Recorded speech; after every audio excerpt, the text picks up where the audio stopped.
Good morning, it's Friday and it's time for another update. In the news this week, Intel have launched their new 15th generation of processor dubbed Arrow Lake. This release marks the change of the numbering scheme and the naming convention for Intel, so it makes things a little bit more confusing for consumers. They've dropped the I, so there's no i7, i9 anymore, they're just 7 and 9, and then there's Core and Core Ultra. They've also dropped the series generation from the start of the numbering, so it's no longer like a 10th series processor or a 13th series processor. It starts at 200 now. Bit confusing. If you're getting stuck, give us a shout, we'll give you some guidance, but it does open up the choices to you in the range of processors you can choose from, with Intel, AMD and the Snapdragon range really opening up the market for you. Outside of that, we had some weird tech at the end of last week that I missed, with the AI, in quote marks, AI robots that Tesla rolled out for the launch of their new cyber taxi, whatever they're going to call it. It was strange, you know.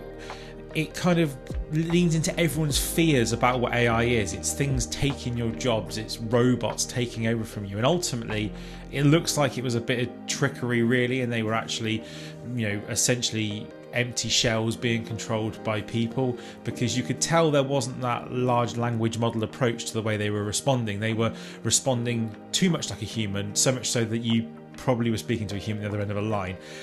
Bit of a weird marketing move. I know that Tesla really like to do weird marketing things, but ultimately it does play into people's fears about what the kind of AI world is, and I think that's kind of a bit naive to think that that wasn't going to trigger people's responses to go, well, this is the end of it, people taking our jobs. Don't panic about it. It looks like it was mostly trickery, and actually none of that technology really exists. It may exist in some very small fragment, but we've seen the stuff that Boston Dynamics does, and they are at the leading edge of making robotics that look like humans, and they haven't got to that point. So I think that it's a bit of showmanship and a bit of RC control going on there.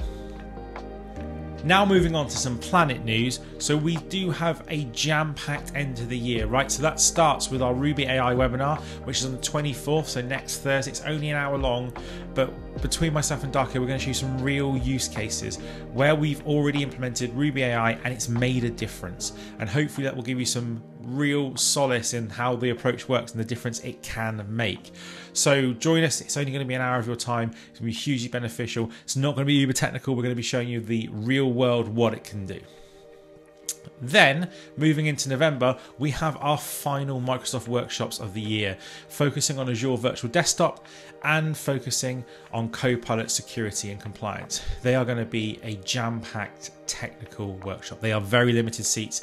I think we're already over 50% capacity filled when I last checked, so they are filling up quick. We don't have long left, so if you haven't already signed up, do so in the link, and I will catch you next week for the next update. Thank you very much. Goodbye.